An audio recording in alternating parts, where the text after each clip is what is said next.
O star of truth down shining through clouds of doubt and fear, I ask beneath thy guidance my pathway may appear. However long the journey, however hard it be, though I be lone and weary, lead on, I follow thee. I know thy blessed radiance can never lead astray, though ancient creed and custom may point another way, or through the untrod desert, or over trackless sea. Though I be lone and weary, lead on, I follow thee.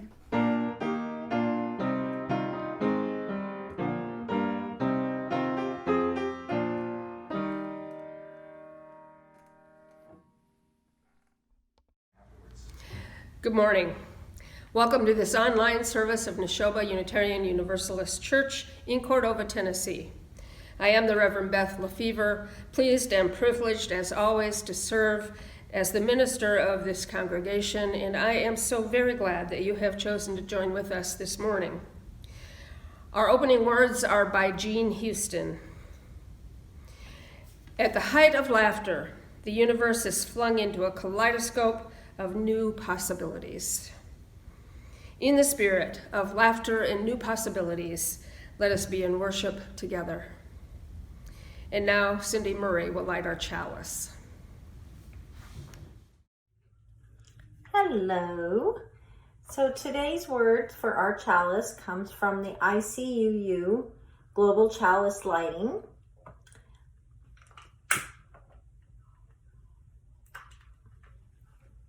The light of the sun does not lift the shadows that have fallen on humanity the world over.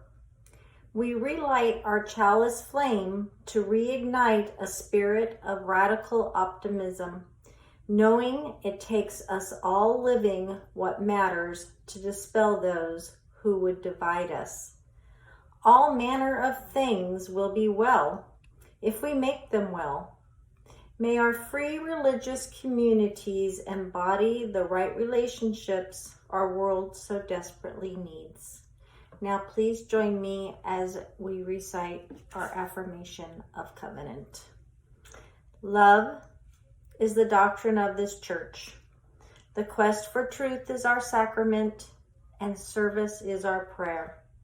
To dwell together in peace, to seek knowledge and freedom, to serve human need, to the end that all souls shall grow into harmony with the divine.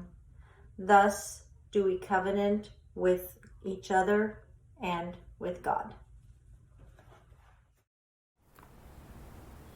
Good morning, friends. Since April is Autism Acceptance Month, I thought perhaps today we could stop for the story of all ages and read a book to celebrate a member of the autistic community who's made a giant impact in the world. The Girl Who Thought in Pictures, the story of Temple Grandin. If you've ever felt different, if you've ever been low, if you don't quite fit in, there's a name you should know. Temple Grandin's that name. In her tale, you'll find glory. So get ready, get set for this cowgirl's true story.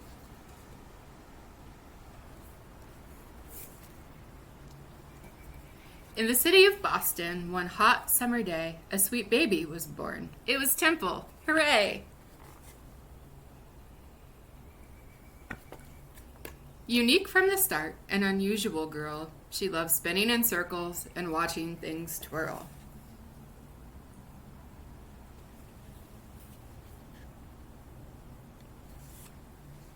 But some things she hated, like certain loud sounds or bright, crowded places, large cities and towns.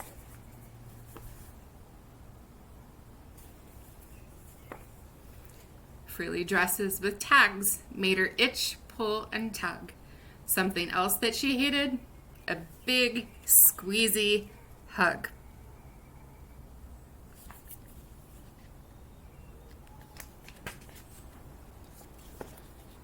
A shy loner, this Temple, but when she got mad, when her feelings or stress and frustration got bad, quite a meltdown she'd throw, kick, holler, bang, and shriek. Yet still, by age 3, not one word did she speak.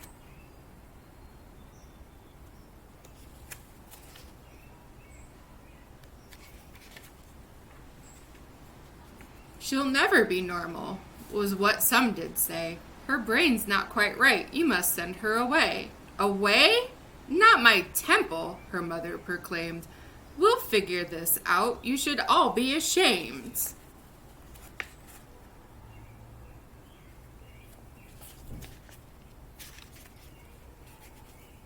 Then little by little, though sometimes she balked, special teachers helped Temple, and one day she talked. And that thing with her brain, it was autism, see? She was different, not less. They all finally agreed.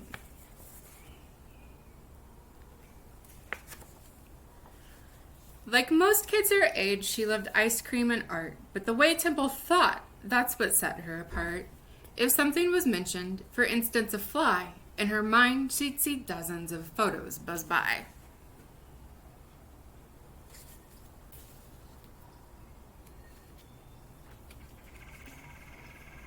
When the time came for school, let's just say that was hard. Kids taunted and chased her all over the yard. They picked on poor Temple, how crazy it drove her. They teased her for saying things over and over and over and over and over.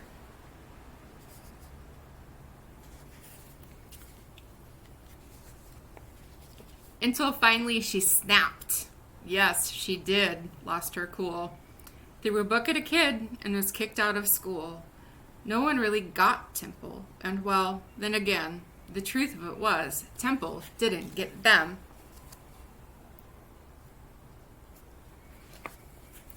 You need time away, said her mom. That's what's best. You'll go to school with your aunt on a ranch way out west.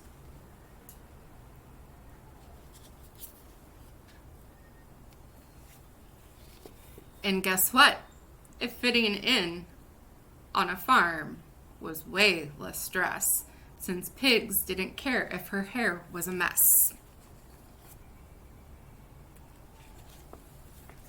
Quite a sweet spot she had for the cows and their herds, such big, gentle beasts who knew nothing of words. As she watched her new friends, a thought popped in her head.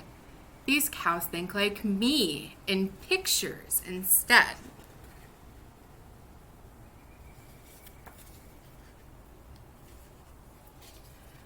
At a new school that fall, Temple found more support, and a teacher who taught her, you'll never fall short. When you find what you're good at, like science, you'll soar. And that teacher was right. He had opened a door. So she built a machine like she'd seen on some farms, an invention that hugged her with boards and not arms. It worked. She had done it from memory. It's true. And just like the cows, it made Temple calm too.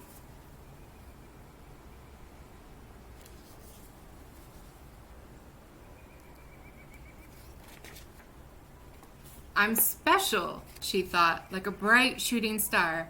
My attention to detail could help me go far. Through her studies she learned there were farms not so kind. I will help them, she said, some solutions she'd find.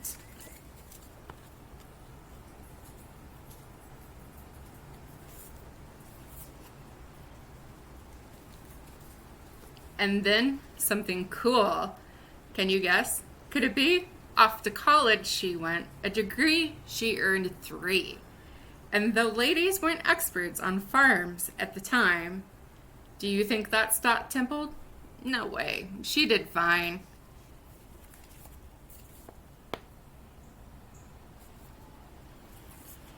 She stepped through that door and went forward, no tears. She looked on the world, but but at times she had fears, because some things were scary, like people she'd meet who ignored her ideas and, well, wouldn't be sweet.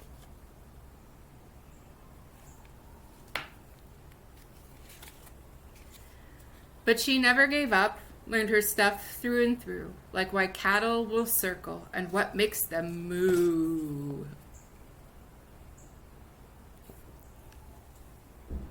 To build better farms was her goal. She would do it.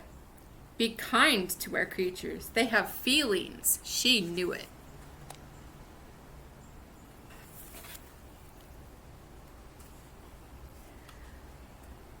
And slowly but surely she changed many minds until farm after farm built her awesome designs. Word spread about Temple, her feats not so small. Temple Grandin, she's grand. She's the grandest of all.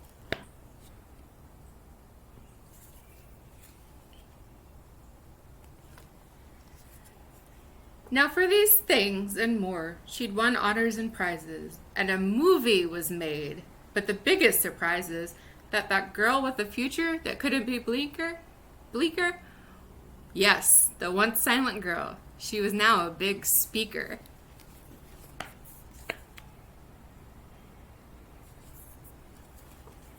Today, she spreads hope with her stories and speeches. From New York to Sydney to Rome, Temple teaches, each person is special, so unique are their minds. This world needs your ideas. It takes brains of all kinds.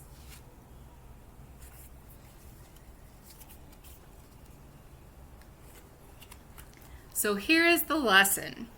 Feeling odd or offbeat, being different might be just what makes you so neat. Don't let doubt hold you back, not 1 minute more. Stand tall and like Temple, march right through that door. I love Neshoba. What I love best about this congregation is the people who have a spirit of curiosity and generosity. Neshoba thrives by caring for others in the community. The folks of Neshoba seek to nurture each other by companioning with one another in faith formation.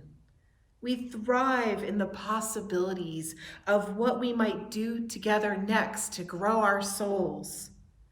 I have had the honor of serving Neshoba as the director of religious exploration for over 11 years, and now as a seminary student. My faith has been formed and nurtured here. In the age of COVID, this humble congregation has agilely adapted to multi-platform experiences, bringing worship and religious exploration to your homes by way of Facebook and YouTube, Zoom, and emails. We may stumble and it might not be perfect, but all is done with hope and grace. In my seminary experience and in conversations with colleagues, I realized just how special Neshoba is. Neshoba is a brave space where folks are not only welcomed, but celebrated for who they are. The religious exploration program is a central element to our community. Children are important here. You are important here. And I'm excited to see what happens next for Neshoba. I support the mission of this church, and I hope you will join me in this endeavor too. Ultimately, I know this congregation is and will be guided by love. May it always be so. Thank you, Sarah. And thanks to all of you who have so far shared your thoughts about stewardship at Neshoba with us. It is said that God loves a cheerful giver, but will accept gifts from a grouch as well. Who are we to do less? Our morning offering will now be shared.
My first reading is by an unknown author.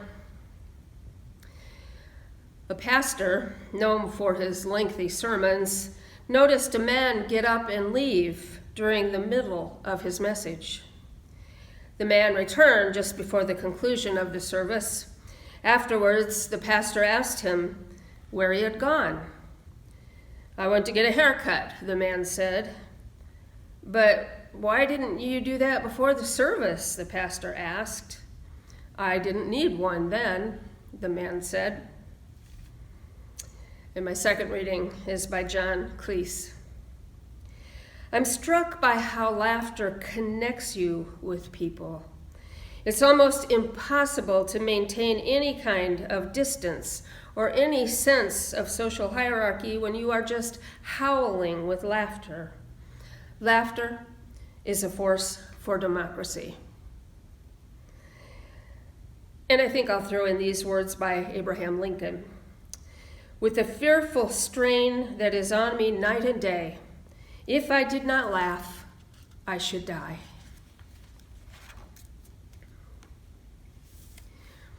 So the last week of March was our pledge drive kickoff, and the first week of April was Easter. So guess what I missed this year? That's right, a sermon dedicated to humor in observance of April Fool's Day. Now, I don't actually do such a sermon every year, but right now, I'm feeling a little bit like Abraham Lincoln, and I'm guessing maybe you are too, with the fearful strain that is on us night and day. If we did not laugh, we should die. This is not to say that things aren't looking better in these last 3 or 4 months, but it is to say that even when things are better, there remains much about which to stress, including the unalterable fact that we share the world with and indeed are a part of that strange and perplexing species, Homo sapiens, which is Latin for they who never learn. No, I'm being way too hard on the human species, and that's not what I want to talk about today anyway. We'll pick that topic up on April 25th. What I want to talk about today is how I know that that's what we'll be discussing on April 25th and how exactly I will present it on that day. I want to talk about, and I've entitled this sermon The Greatest Question because that's what it is, I want to talk about sermonating and sermonizers because I think it's important for you to understand the process and the processors. To help me do that, I am taking a large portion of this sermon from a paper by the Unitarian Universalist Historical Society, used with permission. The paper is entitled Sermon Writing Guide, and it is preceded by the following caution. This post contains medically significant levels of sarcasm. Oh, wait. Did I say the Unitarian Universalist Historical Society? I meant Unitarian Universalist Hysterical Society. Please allow me to read to you their paper so you will have a deeper insight into the daunting task of sermon writing and preaching. Please listen carefully. It's complicated. The paper starts out, Minister friend via email. Arg! I'm stressed because my week got away from me, and now it's Saturday and I have very little time in which to write the distinctly mediocre sermon I will deliver tomorrow. Other minister. Don't worry, I can help. I know exactly how to write a mediocre sermon. Just follow this outline. Step 1, choose topic. Please pick one. A, why X people are all terrible. Choose a complex topic such as politics, gun control, or race relations Simplify it like a math equation until there are two clear sides. Set up camp on one side or the other, and explain how evil / wrong / delusional the other side is. Wave your arms a lot. B. Another possibility, why we are all terrible. Variant, why we are fine and there's nothing wrong with us. Either will do. This is a great one for tricky situations of victimization, like maybe gun violence. The crucial part is to focus a lot on guilt, why we should feel guilty, or alternatively, why other people should feel guilty. By focusing on guilt, we keep the conversation helpfully centered on ourselves. C. The topic of how the world is changing and what we need to do to ensure the survival of our churches and institutions. This one is particularly great because you get to say the word millennials a lot. Be sure to also use the word nuns. If you can, include a QR code on a PowerPoint. You will look so cool. Don't worry if you don't know what the QR code does. Nobody will know how to use it anyway. D.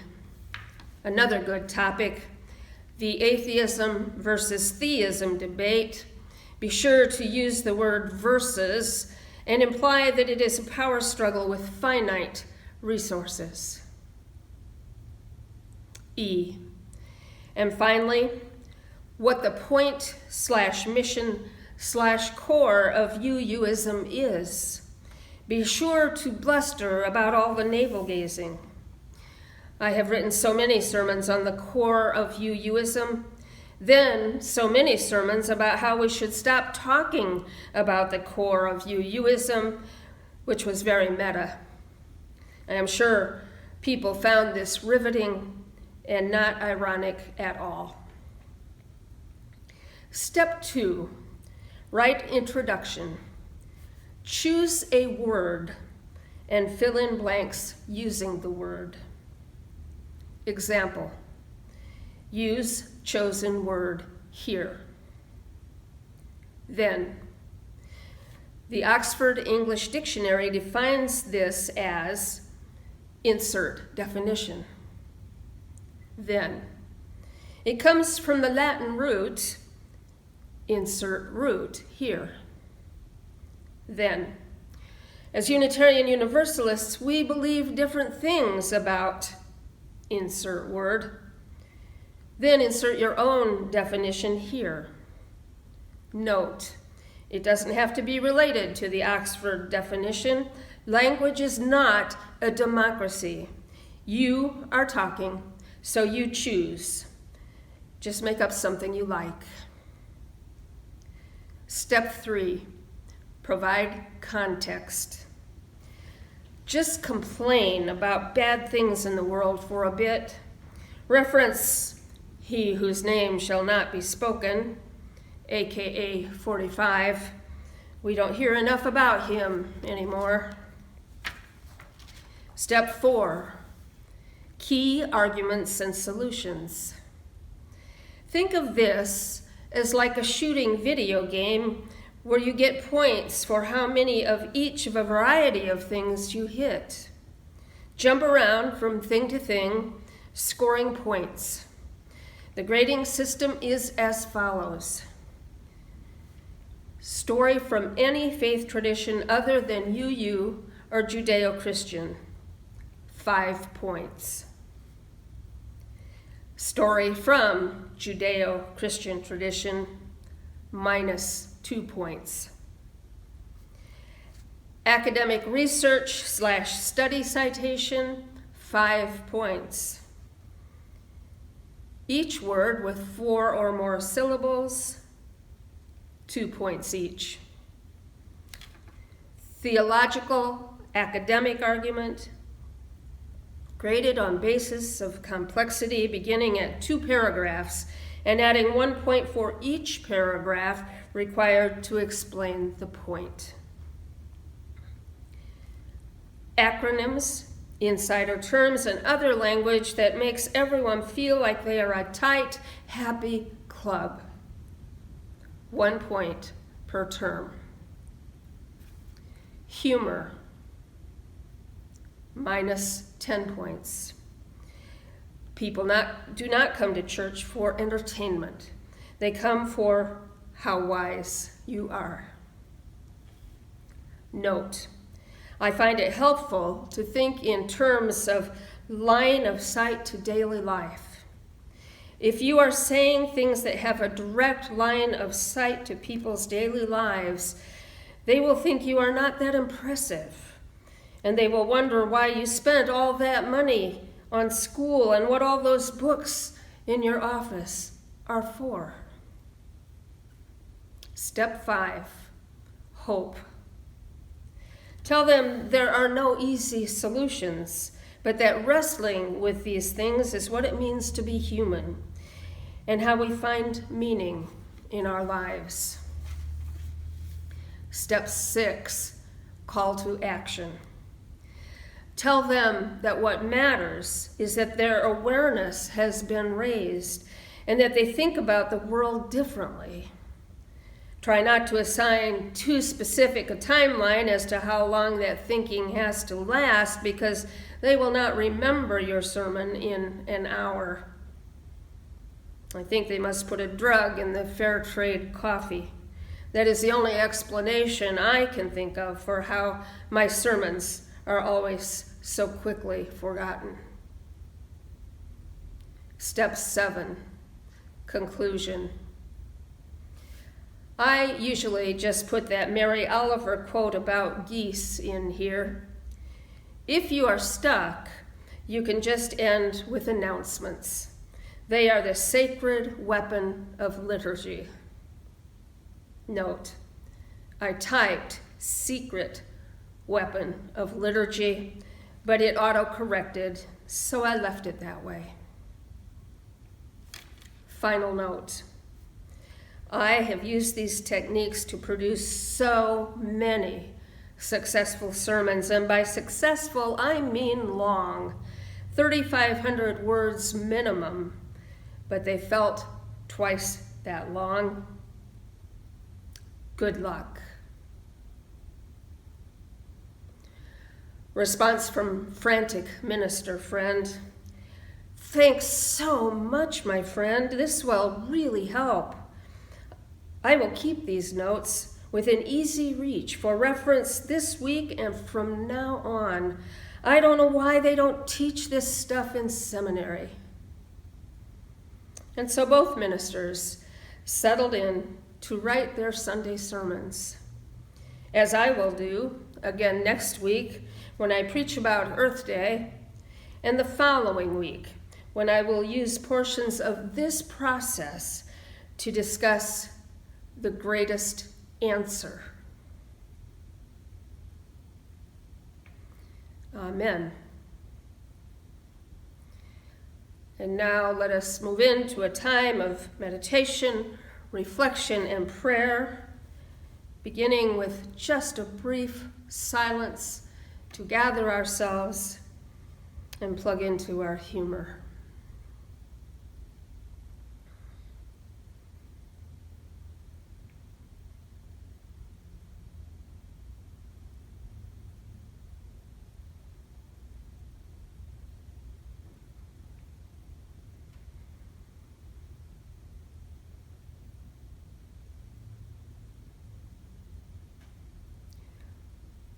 Coming back to the spoken word, we will consider the words of Kirsten Smith.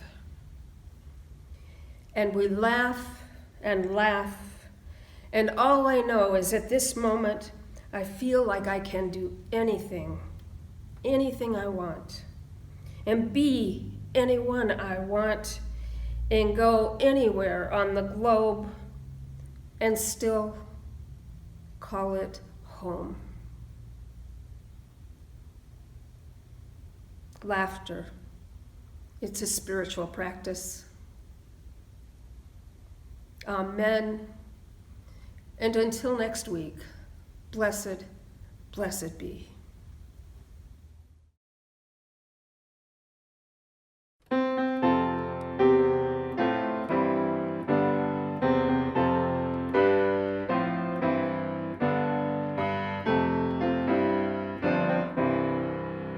When I lift my voice, let it be in song, a defiant note in the face of wrong. I won't stand alone, we'll stand side by side, 'cause we know that love is always justified. When they try to divide us, it will only unite us. I lift my voice. When I lift my voice, let it be for good. Let me carry